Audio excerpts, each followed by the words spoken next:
Here's a 2008 Scion XB, and today I'm going to be replacing my thermostat. Right now I'm running the OEM thermostat and the car has 150,000 miles, so I figured we should install a new one. Here I've chosen a fail-safe thermostat from Motorrad. And there's the part number. So here on the driver's side underneath, you have to get under there, and there's going to be a little valve. You turn it, slide a pan under there, and you can drain most of your radiator fluid. Here I've removed the battery, and if you lift out this tray, if you go down, you can see the petcock valve here, this white. And let's twist that counterclockwise. Make sure to throw a pan under there so you can drain the liquid.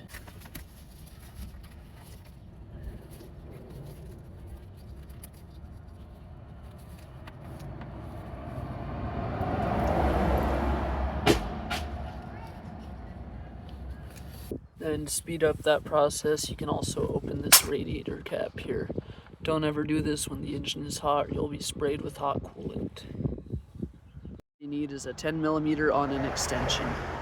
So if you look right here, there's going to be two bolts, one on top, one on the bottom. Let's go ahead and remove this one. And there's one directly underneath that's very difficult to see.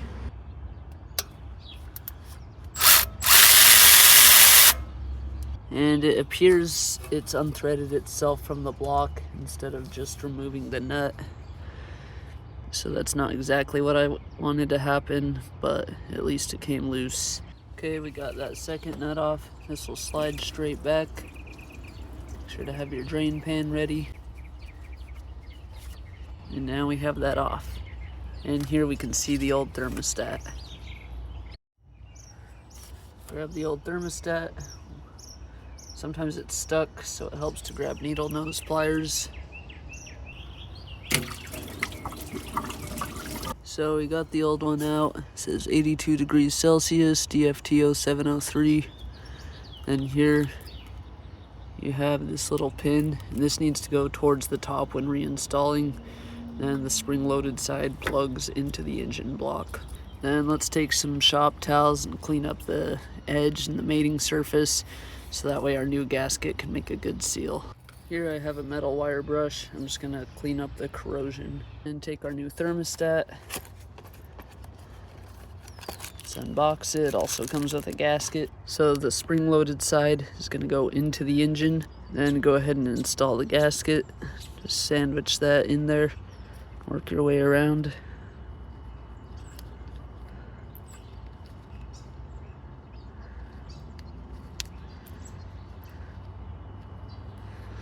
Okay, make sure that's seated nicely. So as you can see it, you can hear it rattle. That goes towards the top. It can go plus or minus 10 degrees. So you could go that way or that way, but just try to align it to the top the best you can.